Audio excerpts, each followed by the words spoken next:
कहां तक आप लोग को बता दिए थे जी? रोम की सभ्यता हो गया था, रोम और मिस्र की सभ्यता पढ़ा दिए थे। इसके आगे आज पढ़ाना है ना, मिटा के भी नहीं रखते हैं आप लोग, ये मिटा के रखा कीजिए, कल से अगर रहा तो आप लोग जानिएगा।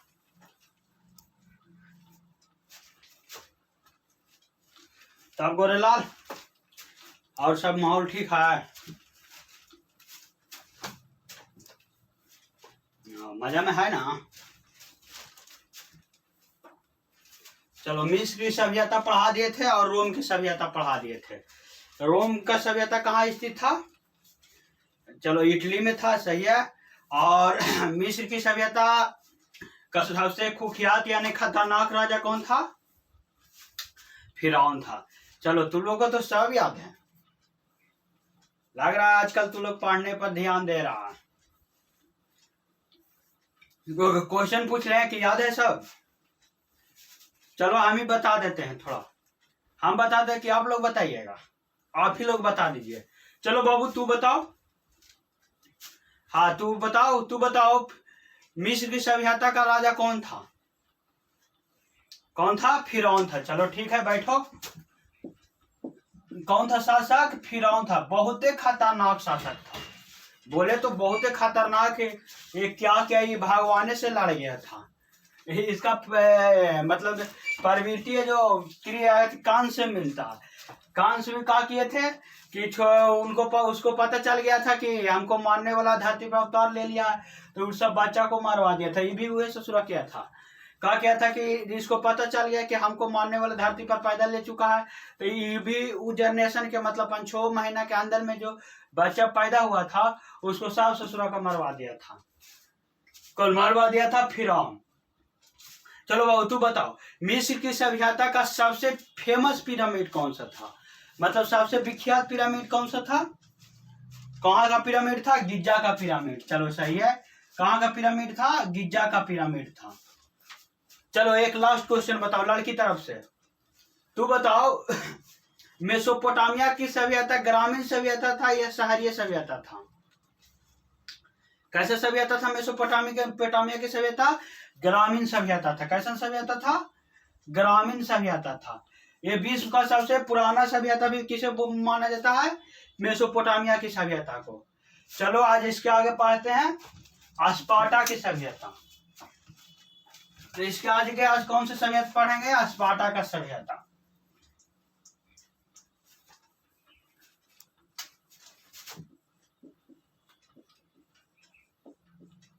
स्पार्टा का सभ्यता। स्पार्टा का सभ्यता बहादुर सैनिकों के लिए विख्यात था। किसके लिए विख्यात था? बहादुर सैनिकों के लिए। यहाँ से ऐसा मतलब कहो तो ऐसा सैनिक था कि जिसका कोई जवाब नहीं था। मतलब लाजवाब कहते हैं ना, एकदम अपना मेंटोस एकदम लाजवाब, उस तरह के यहाँ सैनिक था। ये किस लिए फेमस था? बहादुर सैनिकों के लिए। यहाँ एक युद्ध हुआ था एक युद्ध हुआ था जिसमें स्पार्टा में एक युद्ध हुआ था, तो जिसमें एक साइड था 300 सैनिक। कितना सैनिक था? 300। एक साइड था कितना? 20,000 सैनिक। 20,000 सैनिक को 300 सैनिक ने हरा दिया था। कितने सौ सैनिकों ने?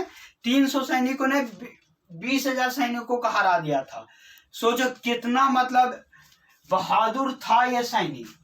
बहुत बहुत बहादुर सैनिक था। ये भी बहादुर था, ऐसा नहीं था कि एक कमजोर था। इसका नेतृत्वकर्ता भी बहुत ही मजबूत था। मतलब कहो तो बहुत ही बहादुर था। इसका नेतृत्वकर्ता भी बहुत ही मजबूत था, लेकिन ये थोड़ा ज्यादा मजबूत था कि 20,000 सैनिकों को हरा दिया। सोचो आज के डेट में ये ओके मारना मतलब दो मिल के, अगर वो जोरदार है, मोटा ताजा है, मतलब मोटा ताजा फिटनेस वाला है, और दो ससुरा बंद लागड़ है यानी कि मोटा उठा के भैंसा वाला, तो उसको एगो मिल के दो को मार देगा कि नहीं? लेकिन ये लोग भी वैसा ही किया। 300 मिलकर 20,000 के हरा दिया। सोचने वाली बात है। का गोरेलाल के मारे लगे कोई, तो गोरेलाल बेचारा क्या करेगा? मार बैठेगा? के वो संभाल लेगा गोरेलाल? तू 3-4 गो के देख लेगा, कर ले ना, पिटा जाएगा। देख लेगा, चलो ठीक है। तो ऐसे लड़ना, लड़ाई झगड़ा नहीं करना, क्योंकि तू लोग का ये लड़ाई झगड़ा करने का नहीं है।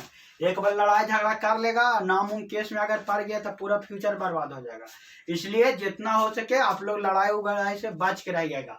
कम से कम थाना वगैरह में नाम उम ना आए और सिर्फ पढ़ाई पर फोकस कीजिएगा। तो चलो आगे बढ़ते। कहाँ थे हम कि क्या था, 300 मिलकर 20,000 सैनिकों को हरा दिया था। स्पार्टा का सैनिक बनना इतना आसान नहीं था, मतलब इतना आसान नहीं होता। एक जब बच्चा 5-6 महीना का होता है तो उसी समय से 4-5 साल की उम्र से इसको लेके चल जाता है कहाँ, स्पार्टा के लोग ले चल जाते थे। जिसको सैनिक बन रहता था उसको 4 से 5 साल के एज में उसको ले जाके ट्रेनिंग करवाता था जरिए वो से। ऐसे नहीं ऐसे गजब गजब मतलब करवाएगा ना कि एकदम पूरा उसका बॉडी एकदम स्ट्रिक्ट लोहा जैसा हो जाएगा। वो उंगली से ससुर मार देगा ना। वो एगो चाइना में दिखाता है यार, देखा होगा एगो के ब्रूसन मार्ट थे कुछ तो उनका नाम था। वो मतलब बहुत वो अंगुली से मार देते थे ना, अंगूठा से करके टेल देते तो ससुर 20 फीट दूर गिरता था। इतना मतलब इन लोग के पास पावर था। तो स्पार्टा के सभ्यता किसके लिए फेमस था? बहादुर सैनिकों के लिए फेमस था। अब चलते हैं देखते हैं कि कौन कौन कि इसका दोनों का जो नेतृत्व करता थे कौन कौन थे। जैसे देखो 3,000 20,300 के दोनों का कोई ना कोई तो नेतृत्व करता था थे ही। कहा कि बिना नेतृत्व करता, बिना नेता के चलेगा जी, न तो बिना नेता न रहेगा तो ससुरा अपने आप के सब नेता मानने लगेगा। वो कहेगा ना ऐसे करो, वो कहेगा कि ना ऐसे। तो एगो लीडर होना जरूरी था। तो क्या होना जरूरी था? लीडर होना जरूरी था। तो 300 सैनिकों का लीडर कौन था? लियोनाइटस था। कौन था? लियोनाइटस। तो 300 सैनिकों का नेता कौन था? लियोनाइटस था, लियोनाइटस। और 20,000 सैनिकों का नेता कौन था? जार्क्सीज था। कौन था? 20,000 सैनिकों का नेता कौन था? जार्क्सीज था। जार्क्सीज था। ये दोनों के बीच में युद्ध हुआ था, लियोनाइटस और जार्क्सीज के बीच में। दोनों तो अपना अपना सैनिकों का नेतृत्व कर रहे थे। ये दोनों भी बहुत, जार्क्सीज और लियोनाइटस भी था जो बहुत मतलब स्ट्रांग था, क्योंकि क्या था, ये लीडर था।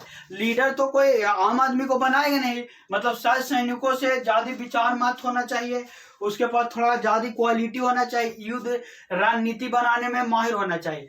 ऐसी तो झोला छाप को तो कोई बना नहीं देगा। तो जार्क्सीज था। जार्क्सीज भी कहो तो बहुत इंद्रजीत जैसा बलवान आदमी था, बहुत स्ट्रांग था। ऐसा नहीं कि मतलब एक कमजोर था जिसके कारण ये हरा दिया। ये भी बहुत मजबूत था, क्योंकि 20,000 सैनिकों का नेतृत्व करता था। ये लियोनाइटस कितना का नेतृत्व करता था? 300 सैनिकों के नेतृत्व करता था। क्या था? 3,000 से 20,000 सैनिकों का नेतृत्व करता था। और क्या था ये? क्या एक जार्क्सीज था जो 20,000 सैनिकों को नेतृत्व करता था। स्पार्टा में सबसे महत्वपूर्ण क्वेश्चन यहाँ बनता यही है कि स्पार्टा का सभ्यता किसके लिए विख्यात था? तो किसके लिए विख्यात था? बहादुर सैनिकों के लिए। स्पार्टा कहाँ था? स्पार्टा ग्रीस का एक छोटा सा स्थान था। ग्रीस का एक छोटा सा स्थान था। ग्रीस में ही स्पार्टा का युद्ध हुआ था। कहाँ हुआ था? ग्रीस में ही स्पार्टा का युद्ध हुआ था। तो स्पार्टा के सैनिकों किसके लिए विख्यात था? किसके लिए विख्यात था? बहादुर सैनिकों के लिए। स्पार्टा में कितने सैनिकों को, 300 सैनिकों मिलकर कितने सैनिकों का हरा दिया?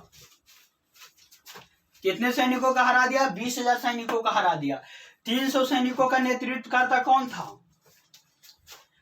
कौन था? लियोनाइटस। 20,000 सैनिकों का नेतृत्व करता जार्क्सीज था। जार्क्सीज भी कहिए कि युद्ध लड़ा जिसमें मतलब बहुत युद्धों को जीता। ऐसा नहीं, बहुत सारा युद्ध को जीता, बेईमानी करके जैसे भी जीता, लेकिन बहुत सारे युद्धों को ये भी जीता था।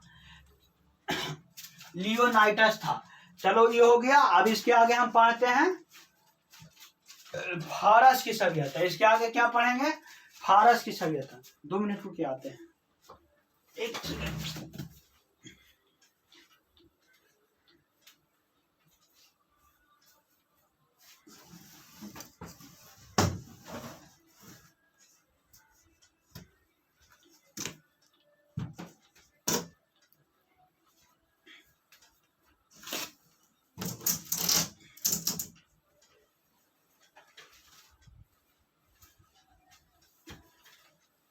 देखते हैं स्पार्टा की सभ्यता हो गया, अगला देखेंगे फारस की सभ्यता। अगला क्या देखेंगे? फारस की सभ्यता।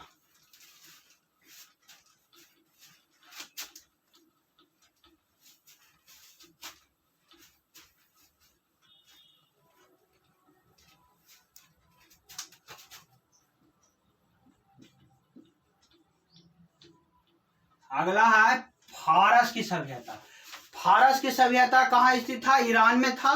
ये लगभग 500 ईसा पूर्व था, यानी कि 500 बीसी का ही ऐसा सभ्यता था। 520 यानी कि ईसा मसीह के जन्म से पहले। फारस की सभ्यता कहाँ था? ईरान में था। कहाँ था? ईरान में। फारस की सभ्यता का खोज कहाँ हुआ था? ईरान में हुआ था। फारस की सभ्यता में का विकास बहुत तेजी से हुआ। फारस की सभ्यता का विकास बहुत तेजी से हुआ। यह पूरा प्रायद्वीपीय क्षेत्र को अपने अधिकार में कर लिया था। पूरा प्रायद्वीपीय जो भाग था वो पूरे अपने अधीन कर लिया था। यहाँ के लोग रहने वाला क्या था? पारसी धर्म के लोग थे। कौन सा धर्म के लोग थे? पारसी धर्म के लोग थे। यहाँ का रहने वाला कैसा धर्म के लोग थे? पारसी धर्म के लोग थे। पारसी धर्म के लोग थे। पारसी धर्म के लोग मतलब कहो तो बड़ी दयावान, बड़ी दानी होते हैं। कैसा होते हैं? बहुत दानी होते हैं। जैसे भारत में ही देख लो, भारत में रतन टाटा जी का नाम आप लोग सुने होंगे, जिनका कुछ महीनों या लगभग में मृत्यु हुआ था। ये भारत का में अपना कमाई का 60% क्या करते थे? मतलब भारत को दान कर देते। 60% अपना कमाई का। सोचो कितना बड़ा दानी थे। जबकि भारत में ये लोग आए थे, छोटा सा हिस्सा आए थे। इतना एकदम छोटा हिस्सा आए थे कि हमको भारत में रहने का क्या हुआ था कि वहाँ जहाँ रहते थे वहाँ बहुत बड़ा युद्ध हो गया था, तो वहाँ से मार कर भगा रहा था, तो आया था गुजरात में ये लोग रहने के लिए। इन लोग के जो मतलब पूर्वज थे, मतलब जो कह लो कि पूर्वज थे, जो आए थे गुजरात साइड में रहने के लिए, बोले थे कि हम ऐसा मतलब भारत में मिलजुल कर रहेंगे जिस तरह से चीनी पानी में घुल जाता है। और सही बात है, इनका मतलब जनसंख्या जो छोटा ही है लेकिन बहुत अच्छा है। जैसे देख लो, इनका सबसे महानतम उदाहरण देगा तो देख लो रतन टाटा जी को। ये भी पारसी धर्म के थे।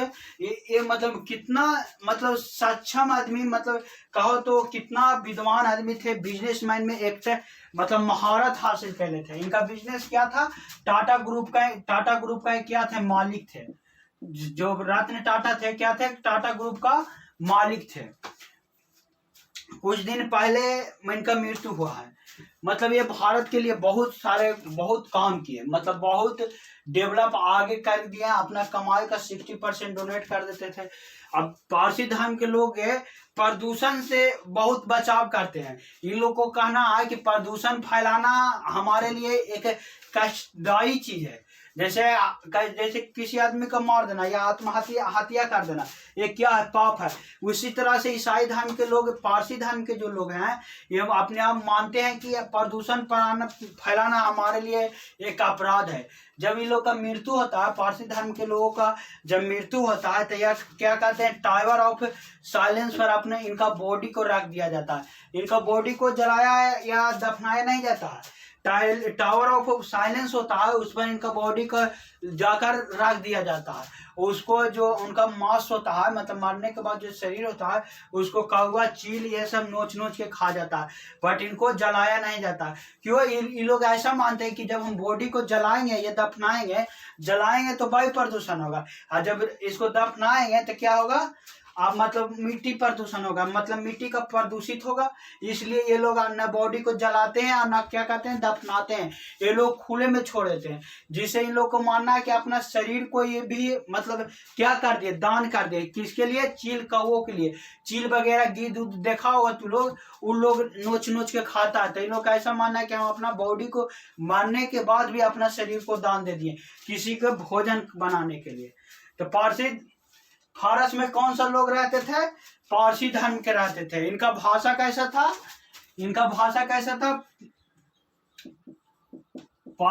फारस के लोगों का, पारसी धर्म का लोगों का भाषा कैसा होता है? फारसी होता है। वो फारसी, ये लोग क्या बोलते हैं? फारसी बोलते हैं। यानी कि फारस में कौन सा धर्म के लोग रहते थे? कौन सा धर्म के लोग रहते थे? पारसी धर्म के लोग रहते थे। इनका भाषा कैसा था? फारसी था। कैसा था? फारसी। फारस की सभ्यता का अगर विनाश का मुख्य कारण माने तो कौन था? सिकंदर। कौन था? सिकंदर। विनाश का मुख्य कारण माने तो कौन था? सिकंदर। सिकंदर जाकर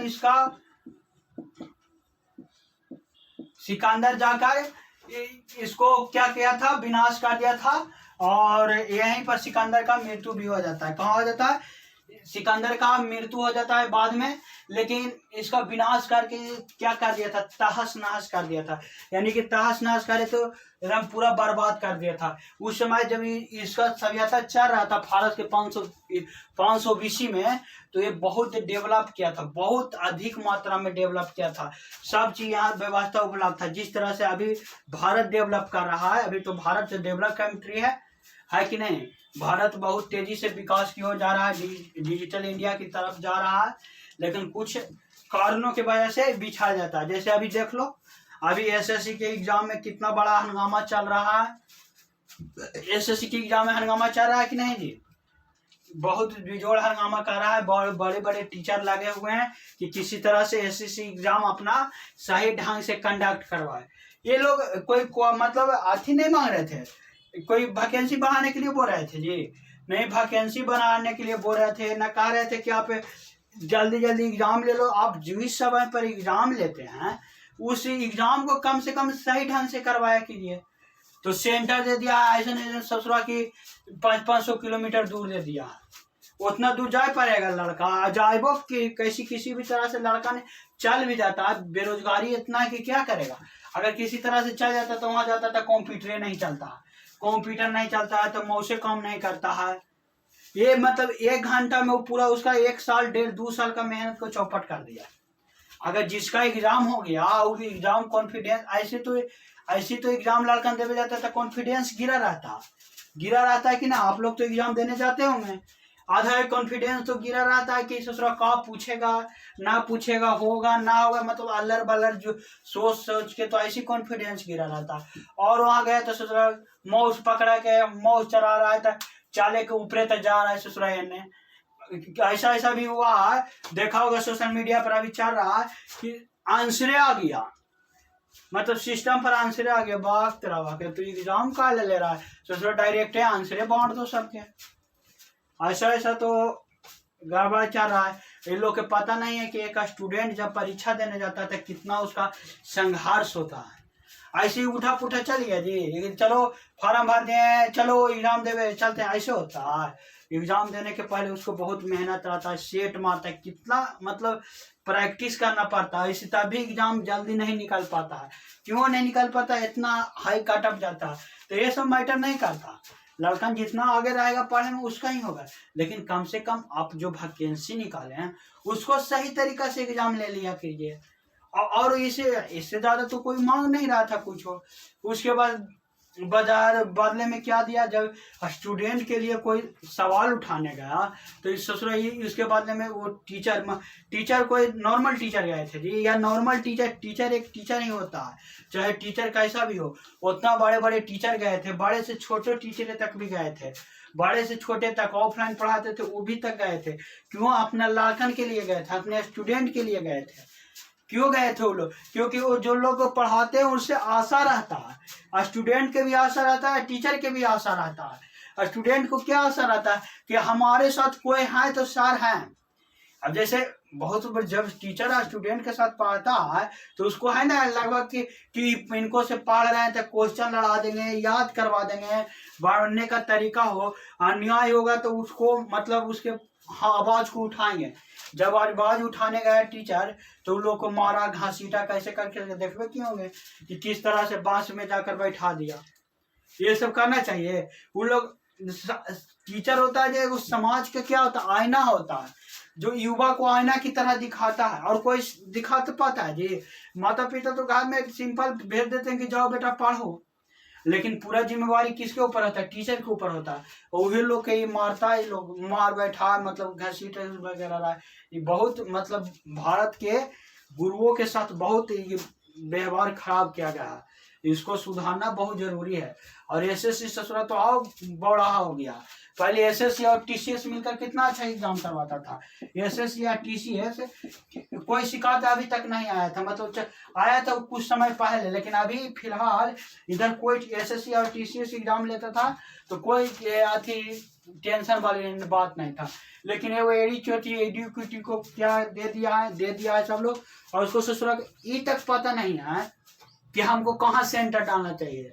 कोई दे दिया है भैंस के तवेला में, ऐसे जगह सेंटर दे दिया है कि ससुरा वहाँ पहुँचना मुश्किल है। ऐसे सेंटर दिया जाता है, कम से कम जाओ भाई सेंटर दो, तो ऐसा जगह दो कि लड़का लोकेशन पर पहुँच जाए, आराम से गाड़ी वगैरह चले। एक दूर देना कौन जरूरत है सेंटर जी? जब आप एग्जाम करवा रहे हैं तो एरिया में ही दे दीजिए। क्वेश्चन मतलब वायरल हो जाएगा, एरिया का लड़का रहेगा तो एरिया में, मतलब वहाँ का राजधानी वगैरह में छोटे छोटे शहर वहाँ दे दीजिए, जिसके वजह से वहाँ एग्जाम भी लड़कन को देने में परेशानी नहीं होगा और उसका कॉन्फिडेंस भी बना रहेगा। तो ये लोग कुछ समझता नहीं है। ये लोग को पता नहीं कि आज के लड़का ही कल आज का युवा ही कल का भविष्य है। ये लोग भविष्य से खिलवाड़ कर रहे हैं, भारत के भविष्य से खिलवाड़ कर रहे हैं। देखिए 6 अगस्त के फिर से मतलब डेट दिया है, 6 अगस्त को फिर से डेट दिया गया है आंदोलन करने के लिए, टाइम मत दिया गया है। चलिए आप लोग भी सभी मिलकर जाकर वहाँ अपना बात को रखिए, और बात को रखिए। एक जगह आंदोलन करने से नहीं होगा, सब जगह आंदोलन करना जरूरी है। जहाँ तहाँ भी मतलब जो भी टीचर हैं छोटे छोटे शहर में पढ़ा रहे हैं, वहाँ भी आप लोग आवाज उठाइएगा, तभी ये एसएससी ससुरा सुधरे वाला। न तो ये क्या क्या है पर 3-4 साल के कॉन्ट्रैक्ट दे दिया है EDQT को, ये बदलवे नहीं करेगा, और नहीं बदलेगा तो ये ऐसे ही करता रहेगा अगर नहीं सुधार किया तो। इसलिए आंदोलन करना बहुत जरूरी है, इसको सरकार तक बात की पहुंचाना है जिससे कुछ सुधार हो सके। तो चलिए आगे बढ़ते हैं। आप लोग को क्या पढ़ा है? फारस पढ़ा दिया कि फारस ईरान में स्थित था। फारस में रहने वाला का धर्म कैसा था? पारसी था। इसका यहाँ का रहने वाला भाषा कैसा बोलते थे? फारसी बोलते थे। इसका फारस की सभ्यता का विनाश का मुख्य कारण किसे माना जाता है? सिकंदर को माना जाता है। किसे माना जाता है? सिकंदर को माना जाता है। चलिए इसके आगे हम कल पढ़ाएंगे आप लोग को। इसके आज सभ्यता पूरा खत्म हो गया, हड़प्पा सभ्यता खत्म हो गया, थोड़ा सा ताम्रपाषाण कल बचा हुआ है। इसके आगे हम कल आपको बताएंगे। उसके बाद सिक्का अभिलेख ये सब चालू होगा, सिक्का अभिलेख यात्री वगैरह आप लोग को इसके बाद चालू करेंगे। तो चलिए आज के लिए इतना ही, मिलते हैं नेक्स्ट क्लास में कल।